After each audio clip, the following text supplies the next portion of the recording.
Terima kasih atas waktunya. Pertama-tama yang mengaturkan panganjali umat. Om Swastiastu. Assalamualaikum warahmatullahi wabarakatuh. Salam sejahtera bagi kita semua. Salam Namo Buddhaya. Yang terhormat Bapak Kepala SMP Negeri 3 Abang. Yang terhormat Bapak Parawakasya SMP Negeri 3 Abang. Yang saya hormati Bapak Ibu TU SMP Negeri 3 Abang, yang saya hormati Bapak Ibu Dewan Guru, peserta ya komunitas belajar SMP Negeri 3 Abang. Dalam hal ini yaitu bertepatan pada hari Jumat 16 Agustus tahun 2024, itu ada agenda atau acara sebagai bentuk ya implementasi atau tindak lanjut program guru penggerak, yaitu diseminasi atau pengimbasan budaya positif pada komunitas belajar SMP Negeri 3 Abang, yang mana narasumber yang akan nantinya memaparkan terkait hasil karya beliau yaitu adalah tidak lain Bapak Wayan Mariane, yang nantinya bisa kita cermati dan yang nantinya bisa kita implementasikan pada Satuan Pendidikan SMP Negeri 3 Abang sebagai bentuk diferensiasi terhadap apa yang sudah beliau dapatkan dan apa yang akan menjadi bentuk tindak lanjut serta refleksi. Jadi mohon selama kegiatan berlangsung setidaknya Bapak Ibu peserta kegiatan hari ini nantinya bisa interaktif dan memberikan suatu refleksi sehingga apa yang menjadi harapan dan tujuan kita bersama di akhir sesuai dengan apa yang kita inginkan secara seksama. Jadi untuk mempersingkat waktu, untuk waktu sepenuhnya yang serahkan kepada Bapak narasumber yaitu Bapak Wayan Marian. Waktu dipersilakan, Pak. Terima kasih Pak Gede atas waktunya yang diberikan. Hari ini saya akan melaksanakan diseminasi atau pemaparan materi modul 1.4 tentang budaya positif, merupakan salah satu materi yang ada di CGP Angkatan 11 Kabupaten Karangasem. Nah, sebelum saya melanjutkan, saya memperkenalkan dulu ada dua bapak di samping gambar saya. Yang pertama yaitu Bapak fasilitator yang namanya Pak Wayan Sumerte. Beliau dari Sulawesi. Biasanya kegiatannya melalui Zoom meeting di LMS. Dan yang kedua berikutnya yaitu Bapak Made Yuda Asmara, merupakan PP praktek pengajar. Beliau juga dari Karangasem seperti kita, tapi dia bertugas di SMA Negeri 1 Rendang. Nah, Bapak Yuda Asmara sudah pernah kesini 2 kali. Yang pertama pendampingan pertama, yang kedua pendampingan kedua. Kalau tidak salah 2 minggu yang lalu. Nah, seperti saya bilang tadi, ini merupakan salah satu materi modul 1.4 di CGP Angkatan 11. Nah, itulah perkenalannya. Nah, dalam aksi nyata ini, saya akan merancang suatu tindakan nyata yang materinya yaitu budaya positif.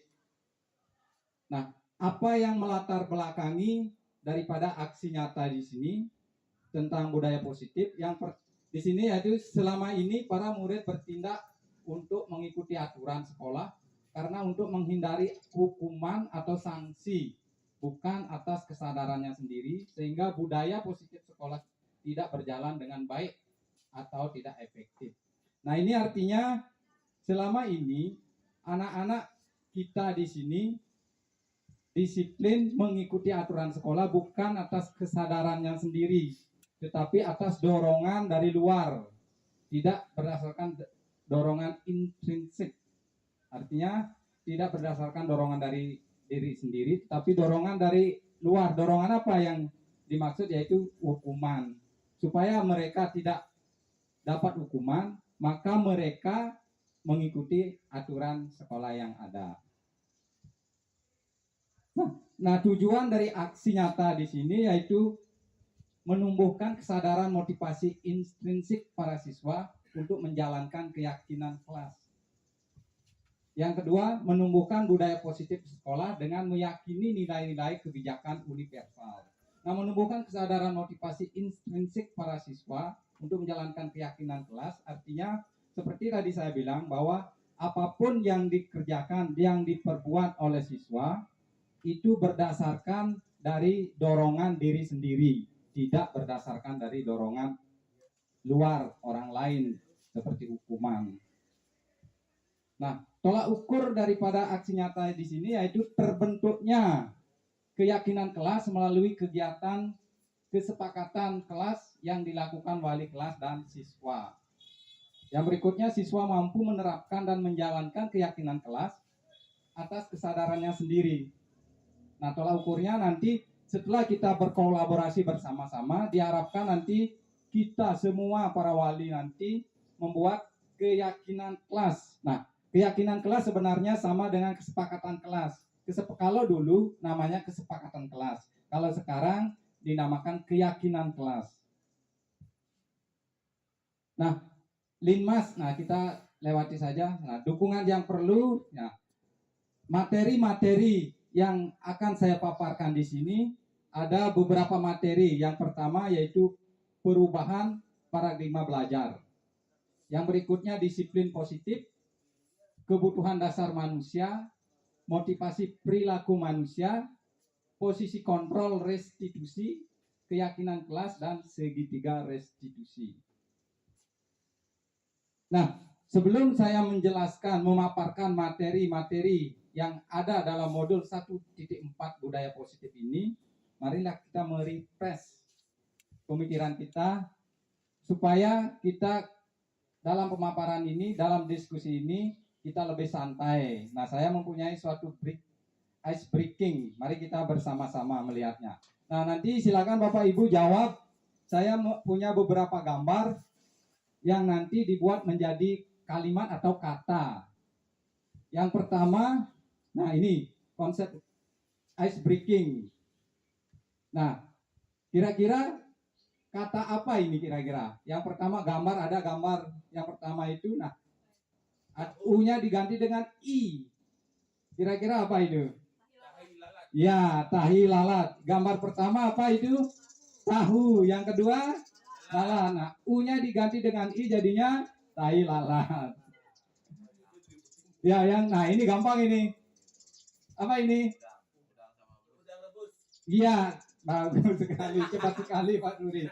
Udang rebus, ada udang, ada bus, ditambah re, ditambahnya udang rebus. Nah ini gambar, ada gambar apa ini? Nangis? Tong air? Apa? Tuang air. Ya, sama Pak. Tuang, itu kan orang tua. Sama ada tetesan air, jadinya tuang air. Walaupun kita sama-sama tua. Ya, selanjutnya, nah ada gambar itu lah, serem itu. Ada pocong. Potongan dolar, ada enggak potongan dolar? Itu dolar, itu uang berarti apa kira-kira? Potongan biaya hampir mirip. Potongan harga, ya. Selanjutnya, nah ini ada jam, ada tambah, ada buku. Jambu, ya. Ada jam, bukunya kunya dihilangkan jadinya jambu. Selanjutnya ada apa itu? Melon, ya.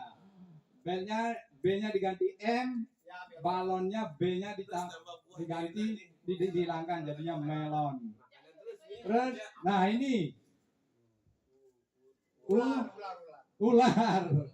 Ada huruf U ditambah orang lari, I-nya dihilangkan jadinya ular. Nah ini Mangga, ya, mangga. Mungkin ya itu ice breakingnya. Mungkin Bapak Ibu mempunyai ice breaking yang banyak, yang lebih menarik. Nah, silakan. Terima kasih. Nah, mudah-mudahan nanti kita di dalam pembelajaran kita selalu memberikan ice breaking. Nah, seperti tadi saya bilang, nanti pemaparan ini merupakan budaya positif yang kita nanti laksanakan di sekolah kita ini. Nah, sekarang apa itu budaya positif? Kira-kira apa budaya positif? Budaya positif. Kira-kira Pak minta tahu apa itu budaya positif? Gimana pendapatnya Pak? Budaya positif. Budaya yang baik, Pak. Budaya yang baik. Ya, budaya yang baik. Mungkin ada yang lain? Kelakuan yang benar. Ya, boleh. Apa lagi? Nah, pokoknya sesuatu yang sifatnya baik, positif, ya, yang harus dikembangkan. Perlukah kita mengembangkan positif di sekolah? Perlu. Mengapa kita perlu membudayakan positif? Mengapa? Ya, biar bisa mendidik.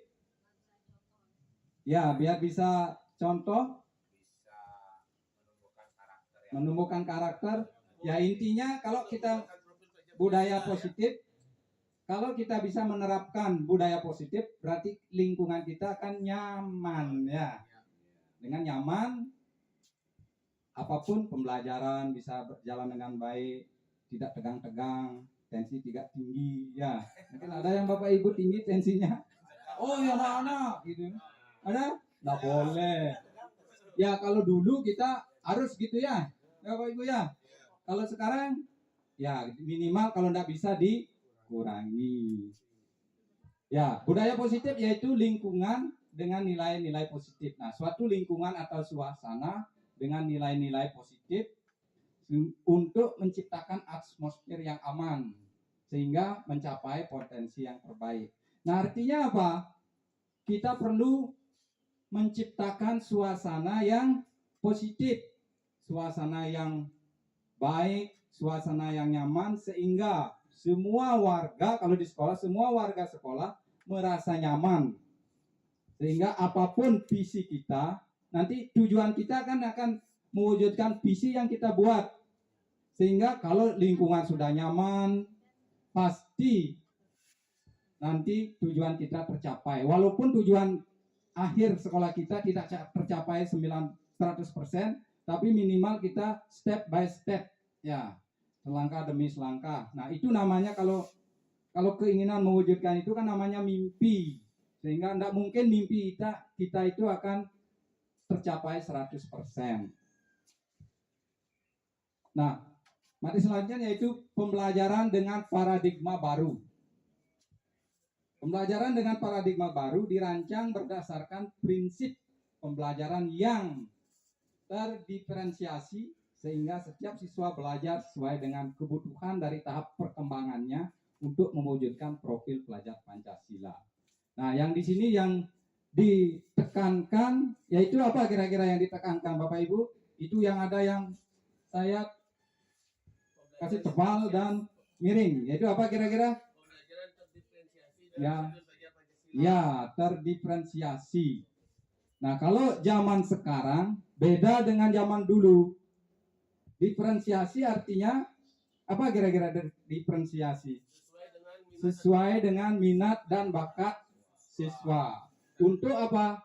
Untuk mencapai hasil belajar maksimal sesuai dengan profil pelajar Pancasila. Nah, itu yang sekarang. Kalau dulu tidak. Kalau sekarang sehingga pembelajaran itu terpusat pada murid.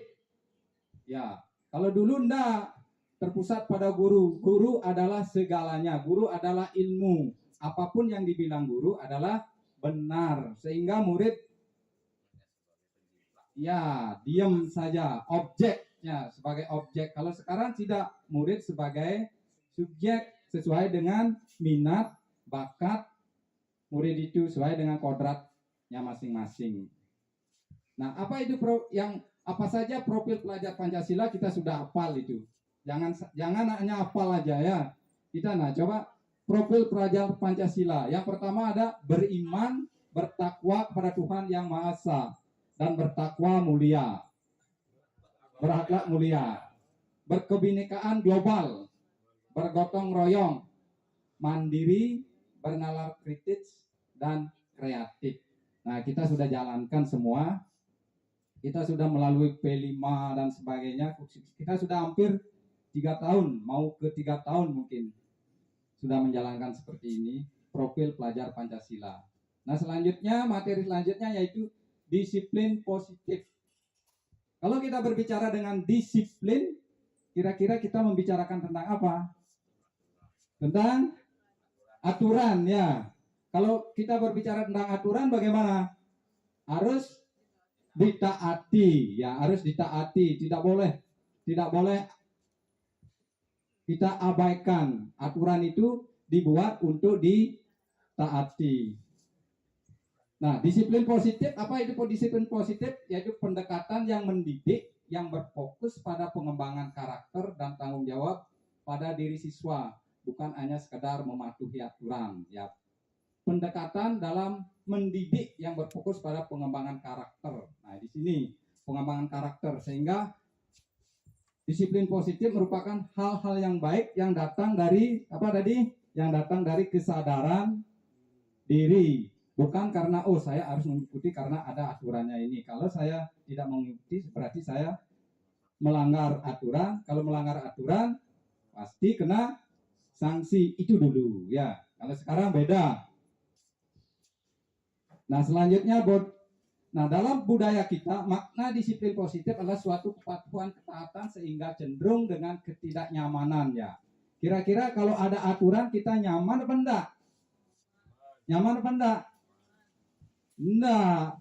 Karena kan kamu harus begini, kamu harus begitu. Itu dorongan dari luar. Contohnya, anak-anak enggak boleh umpamanya apa itu? Membawa makanan ke dalam, itu kan aturan. Nah, kalau sudah begitu pas anak-anak kita laparnya luar biasa, keluar tidak bisa, bagaimana, nyaman apa enggak? Enggak nyaman. Nah, selanjutnya, sebagai pendidik, tujuan kita menciptakan anak-anak yang memiliki disiplin diri dan memiliki motivasi intrinsik, bukan ekstrinsik.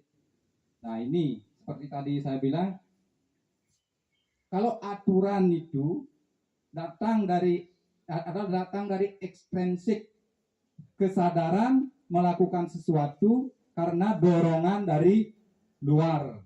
Dari luar itu apa? Aturan. Sehingga kalau murid ingin mentaati karena tidak ingin dihukum. Kalau tidak ingin dihukum, berarti dia harus keharusan jadinya.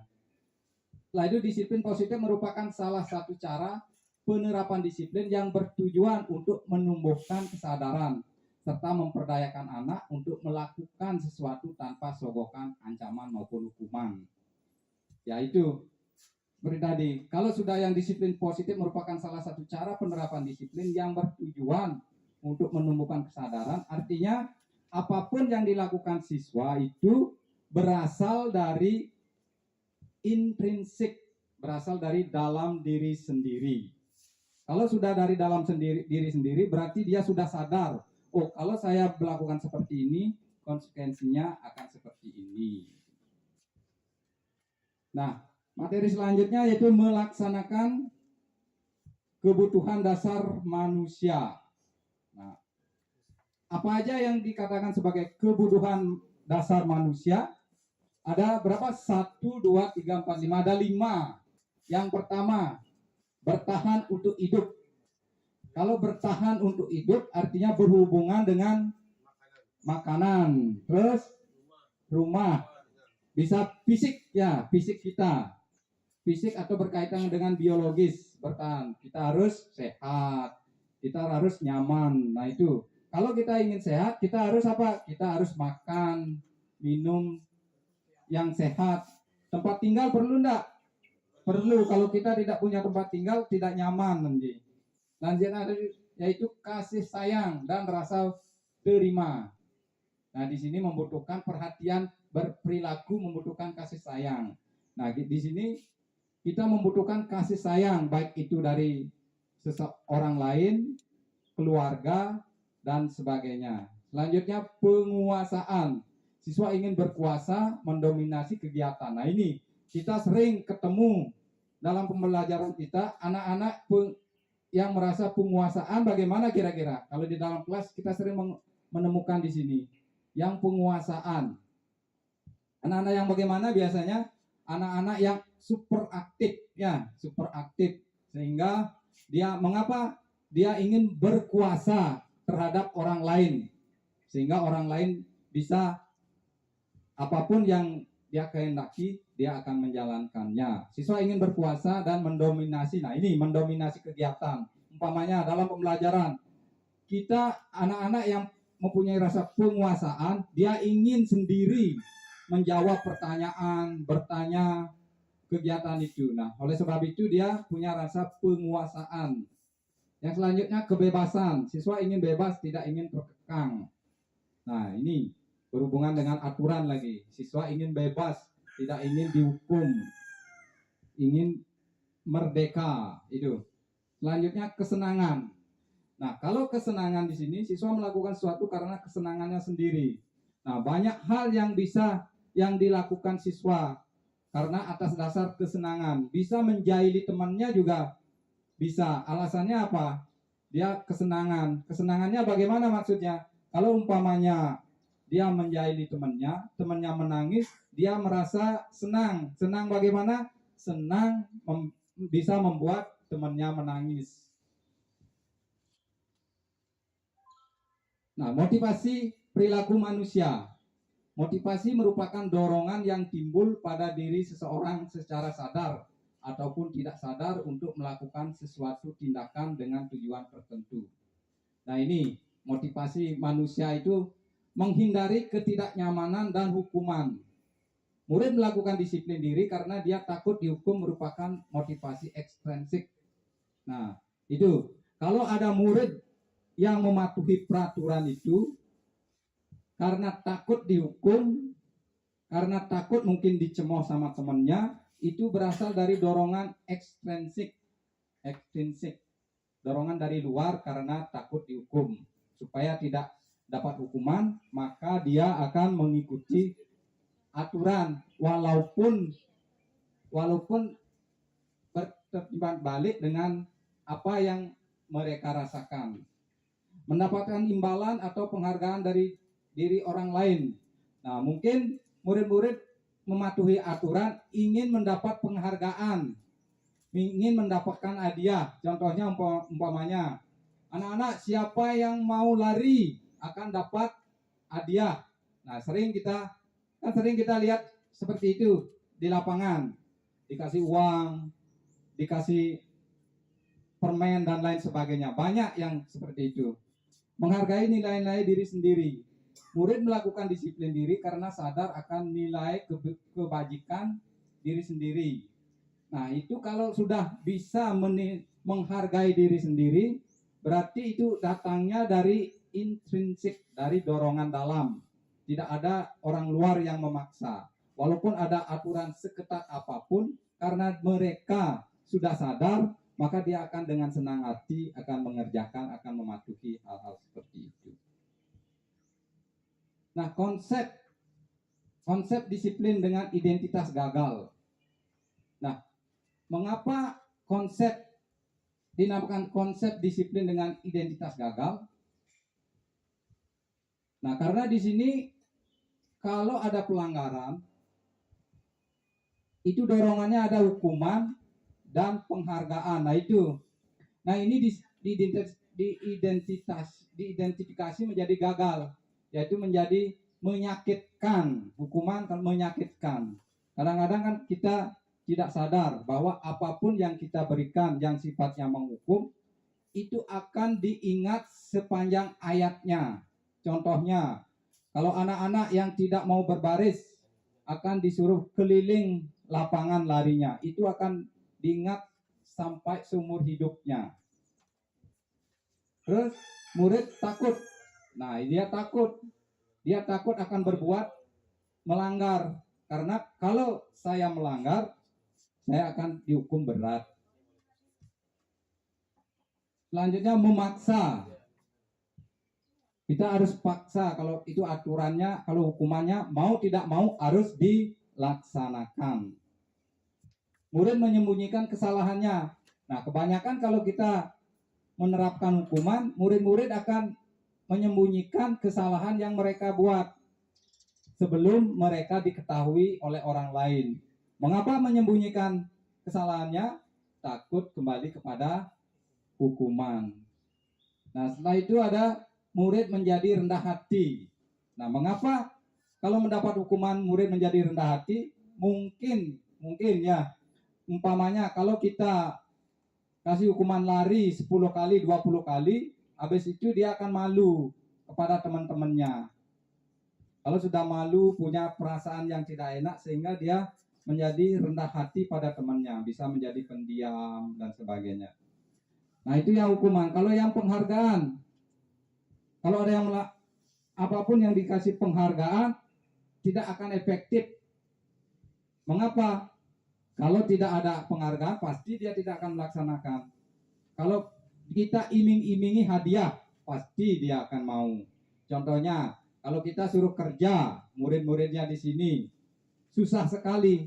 Kalau umpamanya anak-anak, mari kita bekerja hari ini, nanti setelah bekerja anak-anak dapat umpamanya dapat nasi bungkus gitu, dengan senang hati, dengan terpaksa dia akan langsung mengerjakan. Mengapa? Karena dia akan mendapat penghargaan. Penghargaan apa? Nasi bungkus. Nah, setelah itu merusak hubungan. Yang memberikan penghargaan itu merusak hubungan apa enggak kira-kira? Merusak ya. Contohnya dalam kelas, anak-anak yang pintar terus menjawab, setiap anak-anak yang bisa menjawab dikasih hadiah pulpen gitu umpamanya. Terus sehingga dia mendominasi, terus ini merusak hubungan. Yang tidak menjawab dia akan iri, dia akan merusak hubungan. Dia aja dapat hadiah, saya tidak dapat apa-apa gitu. Karena mengapa? Nah, itu merusak hubungan, mematikan kreativitas.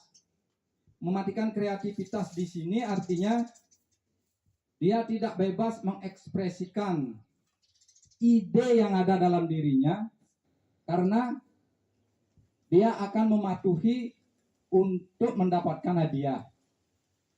Nah, itu menghukum dengan sistem ranking. Nah, itu menghukum dengan sistem ranking 1, 2, 3, 4. Yang di luar itu akan merasa rendah hati. Saya belum, saya tidak bisa, dan sebagainya. Nah, itu ada merampas hak menghargai diri sendiri. Nah, harga diri sendiri dirampas. Nah, itu. Nah, konsep disiplin dengan identitas sukses. Nah, ada dua yang di sini. Yang identitas suksesnya, yang pertama ada konsekuensi. Nah, apa itu konsekuensi? Hasil atau akibat yang timbul dari suatu tindakan, keputusan atau peristiwa.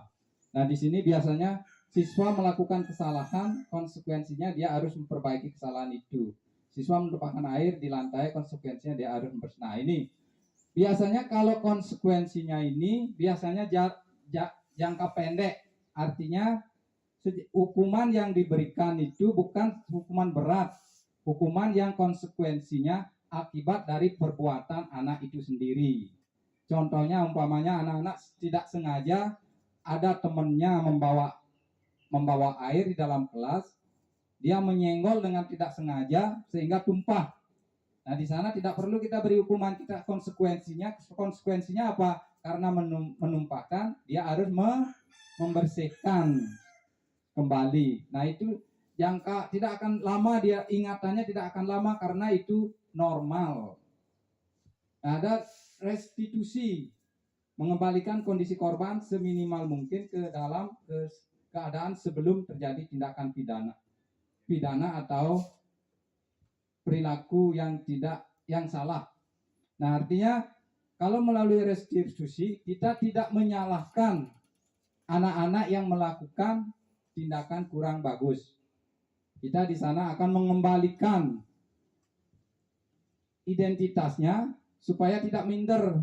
Caranya dengan menanyakan alasan. Setelah itu kita meyakininya apa yang dia langgar. Setelah itu untuk memperbaiki keadaan apa yang seharusnya dia lakukan. Nah, hukuman sebenarnya bukan dari orang lain, dari dirinya sadar, menyadari apa yang dia telah lakukan. Nah, konsekuensi. Nah, penguatan jangka pendek seperti tadi. Penguatan jangka pendek artinya apapun yang kita berikan itu tidak akan diingat lama karena itu biasa konsekuensinya seperti membersihkan tumpahan air. Perlu monitoring berkelanjutan. Nah, ini perlu. Kita selalu membina, perlu pembinaan terus. Sehingga anak-anak yang mungkin berbuat seperti itu, apakah sudah sadar bahwa dia melakukan, contohnya seperti tadi, kalau anak-anak ada yang menyenggol air dan jatuh, apakah dia sudah dengan kesadaran sendiri membersihkan tempat yang basah? Itu perlu pendampingan. Nah, stimulus respon. Nah, dengan seperti kejadian itu, apakah langsung dia merespon atau harus ditegur oleh orang lain? Murid menghormati peraturan. Nah, itu selanjutnya kehilangan waktu untuk merenungi kesalahan. Nah, maksudnya di sini karena kita memberikan konsekuensi, tidak bisa merenungkan kesalahan apa yang dia lakukan. Dia langsung kepada perlakuan untuk membuat dia mengembalikan kesalahannya itu. Oh, saya harus mengepel dan sebagainya.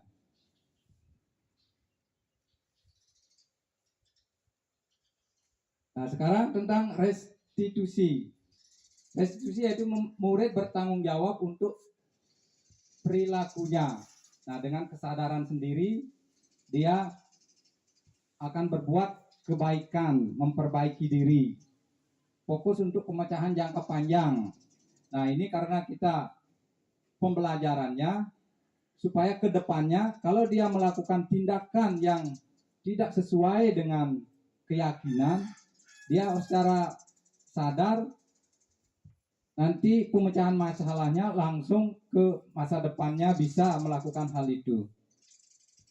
Teori kontrol, dirinya memegang kontrol ya. Dirinya yang melaksanakan, memikirkan solusi yang diberikan, bukan orang lain yang memberikan. Terusnya murid bersemangat memperbaiki kesalahan. Dengan kesadaran sendiri, murid akan memperbaiki sendiri.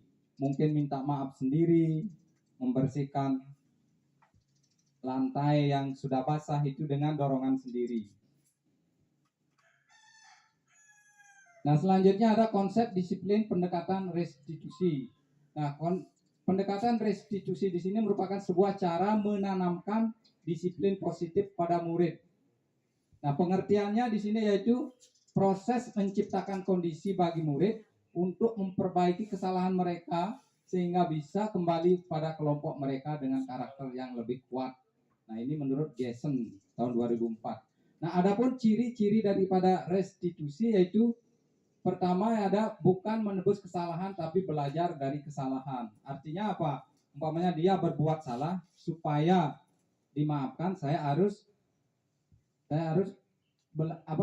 menebus kesalahannya itu, bukan seperti itu maksudnya. Harus memperbaiki keadaannya. Nah, untuk yang berikutnya ada memperbaiki hubungan, karena melakukan tindakan yang kurang baik biasanya terjadi gap. Nah, untuk menghindari itu dia akan memperbaiki sendiri hubungan yang telah terjadi. Tawaran bukan paksaan. Nah, karena sifatnya berasal dari diri sendiri sehingga bukan tawaran, itu kesadaran dari intrinsik. Selanjutnya ya ada fokus pada karakter bukan tindakan, menguatkan dan fokus pada solusi. Nah, itu ciri-ciri restitusi. Nah, perbedaannya ada. Nah, di sini suatu kasus, contoh kasus siswa tidak mengerjakan PR. Nah, ini ada tiga hal. Yang pertama ada hukuman, ada konsekuensi, ada restitusi. Nah, kalau kita bertindak sebagai penghukum, memberikan hukuman, contohnya anak-anak, nah di sini menyuruh siswa menghormati bendera. Kalau tidak membuat PR, kita beri hukuman, kalian harus menghormati bendera selama 10 hari. 10 menit. Itu akan panjang dalam pemikirannya, apalagi 10 menit di matahari terik gitu. Sepanjang hayatnya akan dikenang gitu. Terus guru marah dan murid menjadi takut. Kalian dengan nada tinggi biasanya, hei kamu tidak mengerjakan PR, kemana aja kamu? Tugas kamu kan sebagai murid harus bla bla bla bla itu akan murid menjadi takut. Jangan-jangan enggak mau masuk lagi. Mungkin sifat-sifat atau seperti itu sehingga murid jadi berhenti masuk. Ada konsekuensi. Nah, konsekuensinya ini lebih ringan daripada hukuman. Guru memberikan konsekuensi dengan mengerjakan PR-nya saat istirahat sebanyak 3 kali lipat. Nah, itu karena dia tidak membuat PR di rumahnya, maka dikembalikan lagi membuat PR 3 kali lipat. Itu lumayan berat itu. Terus guru tegas dan siswa menghormati peraturan. Nah, itu yang konsekuensinya. Nah ada lagi yang lebih bagus, lebih baik dalam menyelesaikan suatu masalahnya. Nah, ini namanya restitusi. Nah, guru menanyakan keyakinan kelas dulu, karena keyakinan kelas sudah dibuat, berarti dia melanggar. Kalau melanggar, apa yang harus dilakukan? Nah, guru menanyakan keyakinan kelas dirinya dan membantu siswa menyelesaikan masalahnya. Mungkin kita alasan-alasannya apa? Mungkin dia karena membantu orang tuanya sampai malam sehingga dia tidak bisa mengerjakan PR-nya.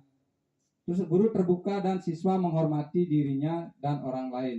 Nah, dengan terbuka, guru berdiskusi dengan yang tidak membuat PR itu, sehingga semua akibat atau alasan tidak membuat PR bisa terselesaikan. Nah, di sini ada 5 posisi kontrol restitusi dalam suatu penyelesaian kasus. Yang pertama ada menghukum.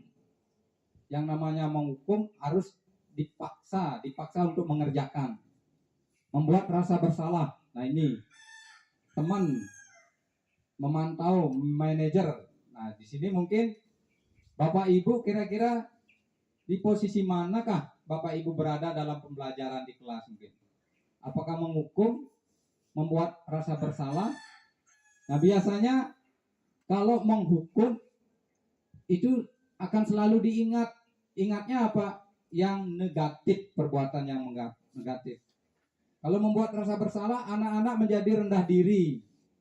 Terus ditunjuk, kamu sudah berapa kali Bapak katakan bahwa harus buat PR di rumah, tidak boleh di sekolah. Kamu tahu enggak?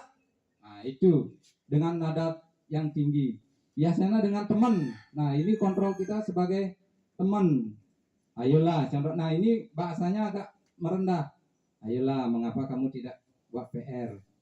Kerjakanlah PR-nya dan sebagainya. Memantau manajer, meminit ya. Nah, sekarang ini contoh-contoh 5 posisi kontrol restitusi, yaitu ya menghukum, patuhi aturan sekolah lalu berdiri depan kelas. Nah, itu contoh-contohnya. Nah, ini suatu kasus siswa tidak memakai atribut lengkap saat upacara bendera.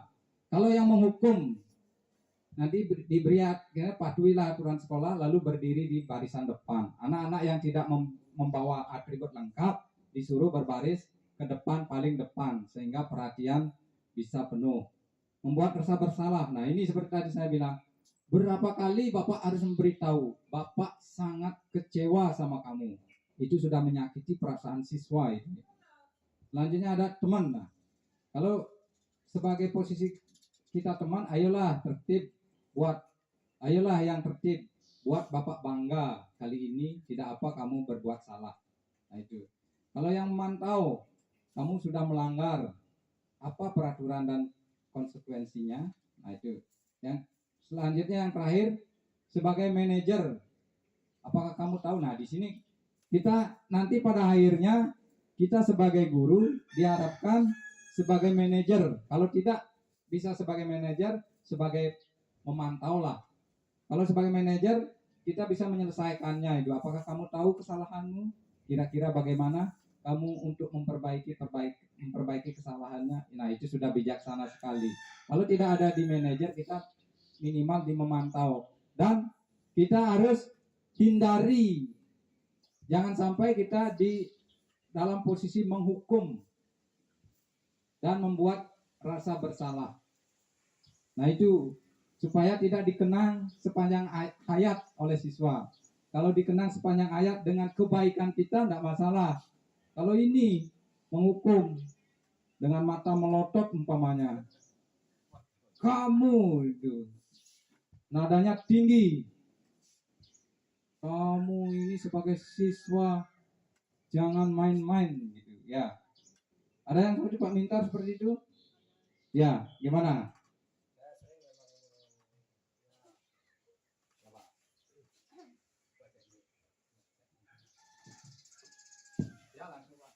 Terima kasih atas waktunya.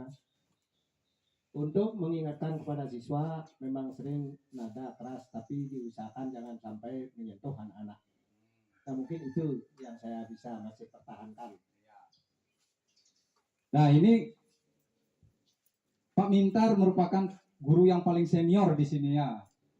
Mungkin ya diharapkan seperti itu menular kepada kita. Jangan baru-baru kita sebagai guru, murid dianggap lebih di bawah, tidak ya. Nah, seperti itu kita menghindari dua posisi, yaitu menghukum dan membuat rasa bersalah. Nah, sekarang materi selanjutnya yaitu keyakinan kelas. Apa itu keyakinan kelas? Keyakinan kelas apa itu? Suatu aturan yang dibuat secara bersama di kelas itu. Oh iya. Disepakati.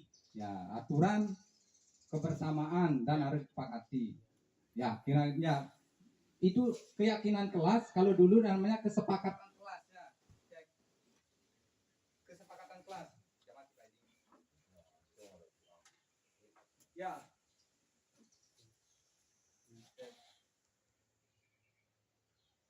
Ya, udah.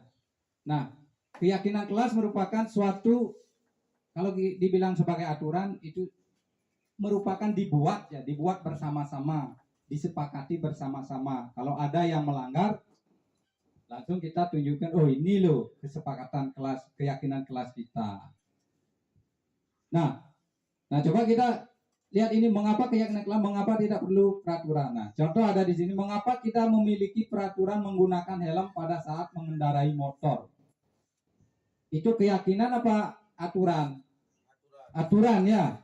Mengapa? Apa harus kita ikuti itu? Ya harus. Mengapa?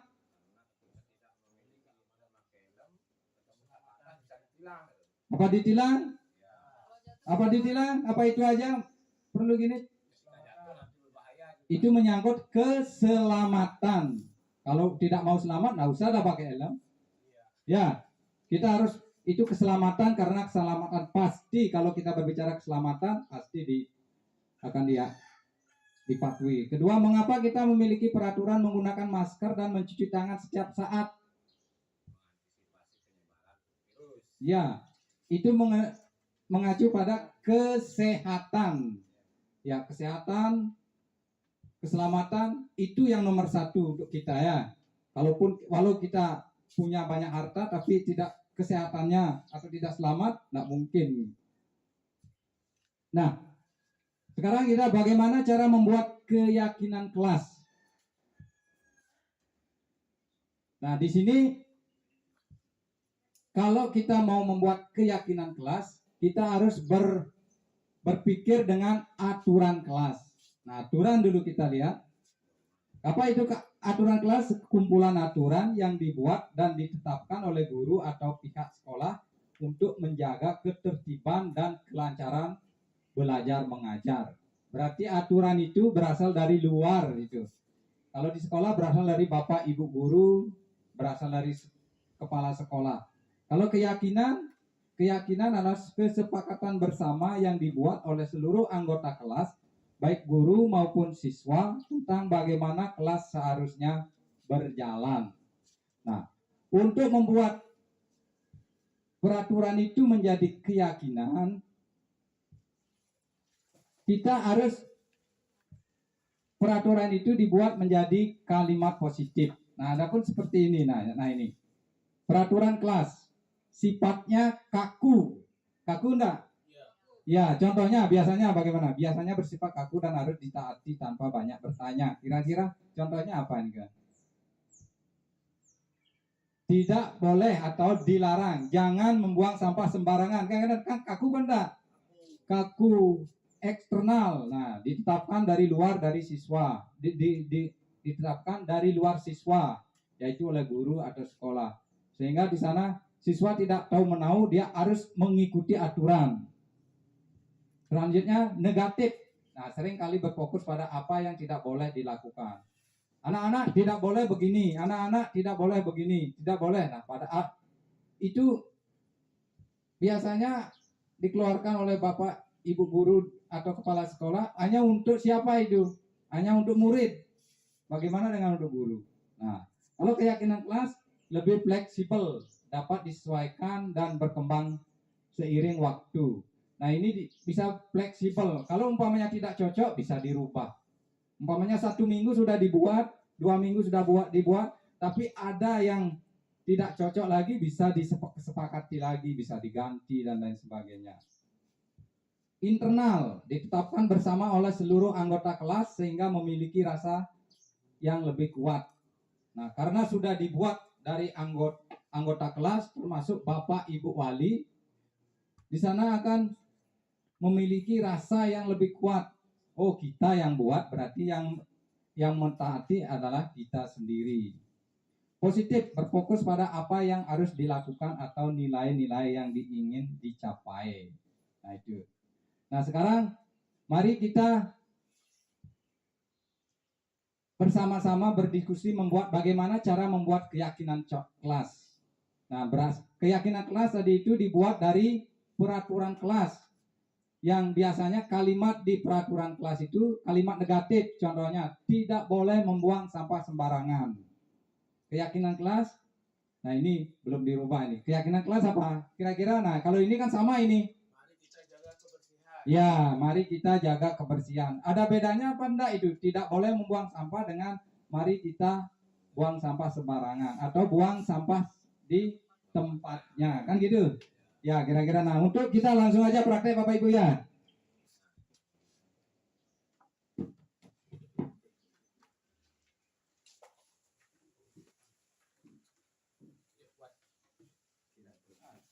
Jangan buang sembarangan sampahnya.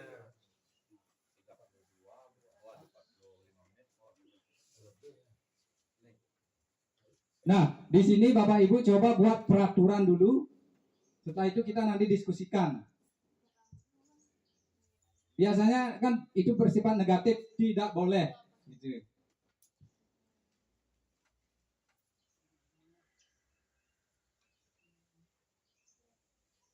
Kita langsung aja satu-satu. Tidak boleh berkelahi. Nah, dia minta Pak Moderator, minta tolong dicatat. Nah, diketik di sini.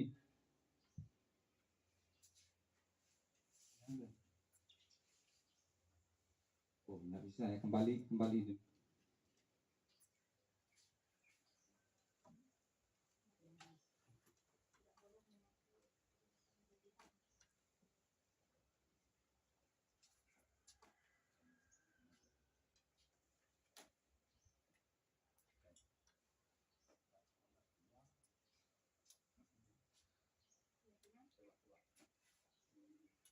Ya.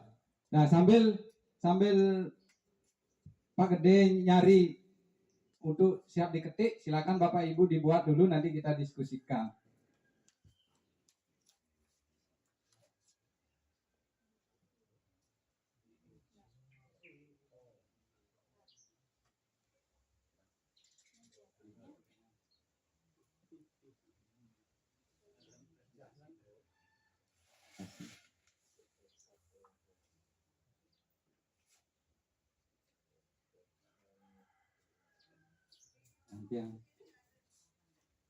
Ya, ini agak macet ini. Nah, coba buat satu-satu aja, satu aja, nggak usah banyak-banyak. Coba Bu Ulan, kira-kira apa yang pertama? Ya. Terima kasih atas waktu yang diberikan. Jadi langsung saja untuk contoh peraturan yang pertama, ini tidak boleh membawa HP ke sekolah. Ya, tidak boleh membawa HP. Oke. Ya. Terima kasih. Bu Ulan, tidak boleh membawa HP. Mungkin ya di sini. Terima kasih atas waktunya. Oke. Tidak boleh siswa berada di dalam kelas pada jam istirahat. Ya, terus. Bu Ulan, Terima kasih. gimana ini coba ya? Kembali.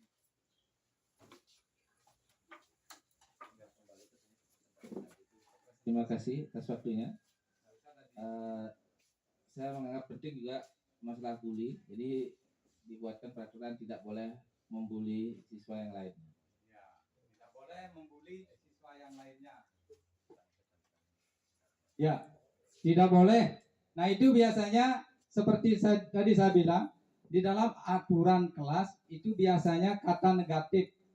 Tidak boleh, seperti tadi, tidak boleh membawa HP, tidak boleh membuli teman, tidak boleh membawa makanan dan minuman. Nah, itu. Nah, sekarang untuk membuat keyakinan kelas, kita harus dirubah. Yang pertama tadi, bulan apa tadi?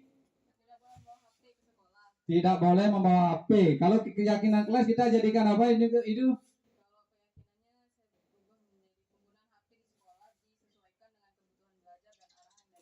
Ya, kebutuhan penggunaan HP di kelas sesuai dengan kebutuhan dan arahan dari Bapak Ibu guru. Bagaimana Bapak Ibu? Setuju apa enggak? Setuju. Ya, tadi Pak Suri apa kira-kira tadi? Tidak boleh berkelahi antar siswa. Ya, tidak boleh berkelahi antar siswa. Kira-kira bagaimana? Atau kita rubah saling menghargai, ya, saling menghargai. Sehingga kalau berkelahi kan berasal dari tidak menghargai satu sama lain. Nah, itu. Bagaimana kalau kita menghargai satu sama lain? Ya, bagus itu ya. Ya, selanjutnya tadi Pak Mintar apa? Oh ya, tidak boleh siswa di dalam kelas kalau sudah istirahat. Kalau kita rubah menjadi keyakinan kelas, saat jam istirahat diharapkan siswa semua berada di luar kelas. Ya, siswa berada di luar kelas saat istirahat. Gitu ya, kan tidak ada kata boleh, tidak boleh itu. Ya, selanjutnya Pak Wiro tadi tidak boleh membuli. Kalau tidak boleh membuli, masuk kepada ya menghargai. Nah, itu luas itu ya, luas menghargai satu sama lainnya. Ya, itu merupakan kesepakatan kelas. Nah, nanti kita harapkan di sini semua wali dan Bapak Ibu guru berkolaborasi untuk membuat keyakinan kelas di masing-masing kelasnya. Sehingga nanti setelah kita membuat keyakinan kelas, langkah selanjutnya kira-kira apa? Kita print ya. Kita print, setelah itu kita tempel. Nah, apakah perlu ditandatangani?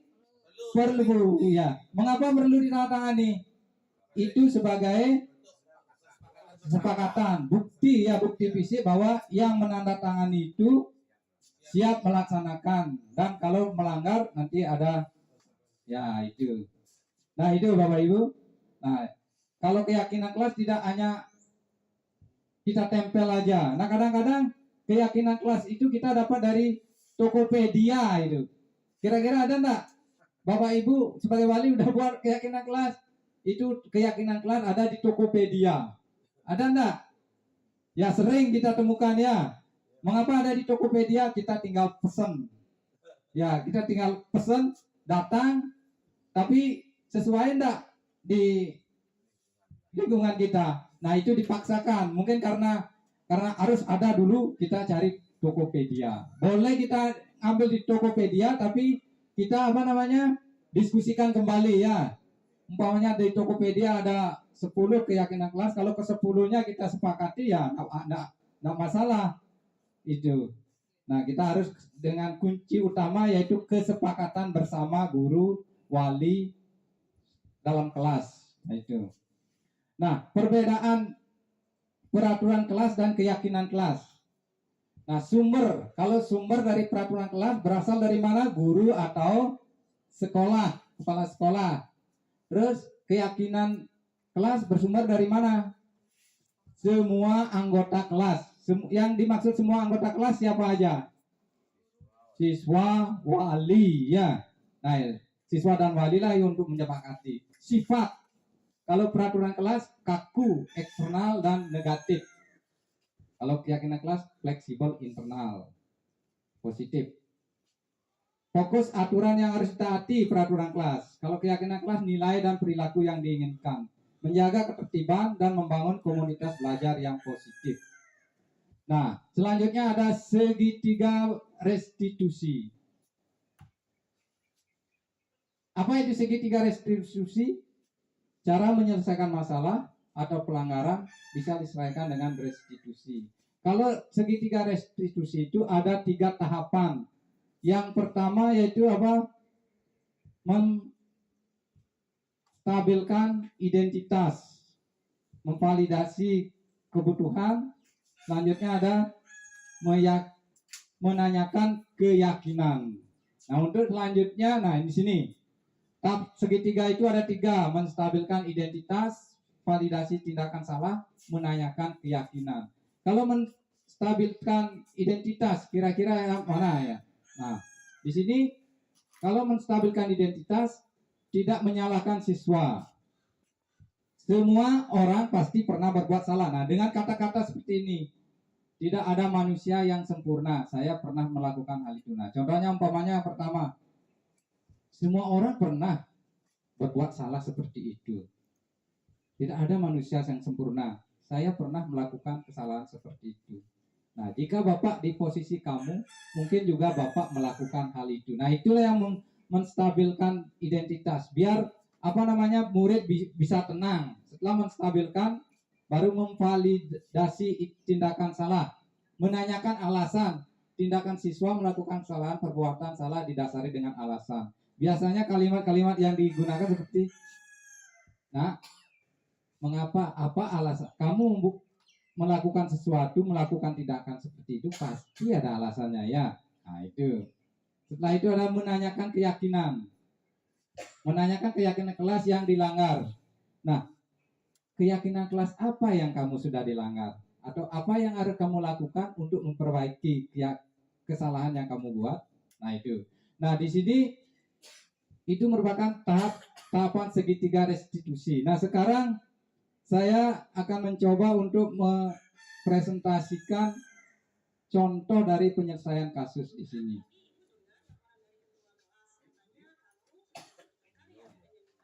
Ya.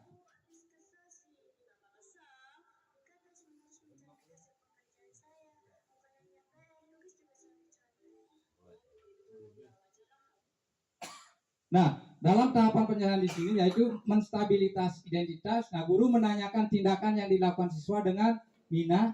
Tadi Ibu dengar dari ketua kelas, katanya kamu habis bertengkar ya dengan Dika. Nah, itu. Nah, terus selanjutnya guru menstabilkan emosi siswa dengan cara, oh wajarlah kamu jadi kesal. Jika Ibu dan ada di posisi kamu, Ibu juga akan berbuat seperti hal yang sama.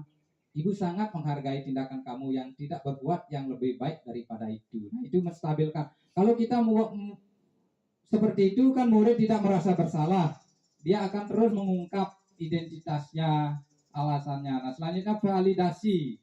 Guru menggali informasi lebih mendalam dengan lalu apa yang kamu lakukan terhadap Dika? Dijawab mungkin, oh saya melakukan itu karena, nah mungkin dicontek. Nah, itu. Oh begitu. Pasti kamu berbuat begitu ada alasannya ya. Ya, wajarlah kalau kamu merasa marah karena pekerjaan dicontek begitu. Dan selanjutnya, nah, menanyakan keyakinan. Menurut kamu keyakinan kelas apa yang kamu sudah langgar? Nah, ini dengan kesadaran sendiri dia menyebutkan, oh kesalahan saya di sini merobek kertas temannya karena alasannya dicontek. Selanjutnya, memberi penguatan tentang keyakinan sehingga murid dapat fokus tugasnya. Guru menawarkan kepada murid untuk memperbaiki kesalahan temannya. Nah, itu merupakan contoh daripada penyelesaian segitiga restitusi. Nah, di sini ada video yang kedua. Nah, sama seperti itu. Nah, begitulah daripada pemaparan saya. Mudah-mudahan apa yang saya sampaikan di sini bisa kita kolaborasi bersama sehingga terutama keyakinan kelas, kita bisa membuat keyakinan kelas bersama di dalam kelasnya masing-masing. Mungkin seperti itu pemaparan saya. Terima kasih atas waktunya.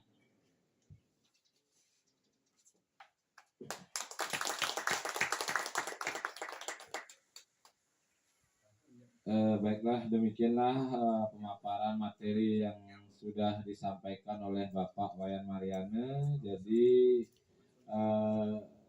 sudah banyak tadi disampaikan terkait dengan keyakinan kelas serta peraturan kelas, termasuk juga segitiga restitusi yang merupakan bentuk daripada model pembelajaran berdiferensiasi menyangkut dengan regulasi dan peraturan yang diberlakukan oleh Mas Menteri, sehingga banyak perlu yang kita pelajari. Jadi apa yang sudah disampaikan tadi mudah-mudahan nantinya bisa bermanfaat bagi kita semua, terutama pada komunitas belajar SMP Negeri 3 Abang. Dalam hal prosesnya nanti bisa kita ikut menerapkan atau mengimplementasikan budaya positif sesuai dengan regulasi-regulasi yang sudah diberlakukan, serta berdampak positif kepada kita sebagai tenaga pendidik, juga peserta didik yang nantinya menjadi output kepada masyarakat. Nah, sebagai penutup, Titian akhiri dengan para mesanti. Sekali lagi terima kasih banyak kepada Pak Wayan Mariana. Om Santi Santi Santi Om. Wassalamualaikum warahmatullahi wabarakatuh. Salam sejahtera, namo buddhaya, salam rahayu rahayu rahayu.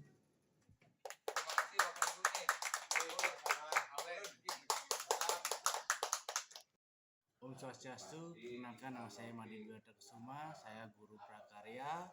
Saya teman sejawat dari Pak Wayan Mariana. Saya sangat terkesan dengan pemaparan Pak Wayan Mariana tentang budaya positif 4.1. Konsepnya sangat relevan dengan kondisi saat ini dan memberikan pencerahan baru bagi saya. Saya merasa termotivasi untuk menerapkan nilai-nilai positif ini dalam kehidupan sehari-hari, baik di lingkungan kerja maupun keluarga. Terima kasih. Sharingnya Pak Wayan Mariana. Saya tutup dengan para mesanti. Om Swastiastu, perkenalkan nama saya Iwan Adiswandika. Saya Mapel Bahasa Indonesia, teman sejawat dari Bapak Mariana. Presentasi Pak Mariana sangat menarik dan menginspirasi. Saya sangat terkesan dengan materi yang disampaikan, terutama keyakinan kelas. Ternyata selama ini saya salah dalam membuat kesepakatan kelas, di mana dalam pembuatan kesepakatan kelas itu saya buat sendiri dan memutuskan sendiri tanpa melibatkan siswa perwalian saya. Untuk itu saya akan mengulang membuat kesepakatan kelas dengan bersama-sama siswa membuatnya, mendiskusikan dan menyepakati bersama-sama sehingga semua siswa terlibat dalam pemutusannya. Terima kasih. Om Santi Santi Santi Om. Assalamualaikum warahmatullahi wabarakatuh. Perkenalkan, saya Sukro Numati Indarto. Saya guru PJOK di SMP Negeri 3 Abang. Saya juga teman sejawat dari Bapak Mariana, SPD. Di sini saya mengucapkan banyak terima kasih kepada Bapak Mariana atas presentasi yang sangat inovatif dan informatif. Saya sangat setuju dengan pentingnya membangun budaya positif di sekolah. Saya berharap aksi nyata ini tidak hanya dipresentasikan saja. Saya sangat berharap budaya positif yang dapat kita laksanakan di sekolah sehingga dapat membangun karakteristik siswa yang baik untuk mewujudkan visi sekolah.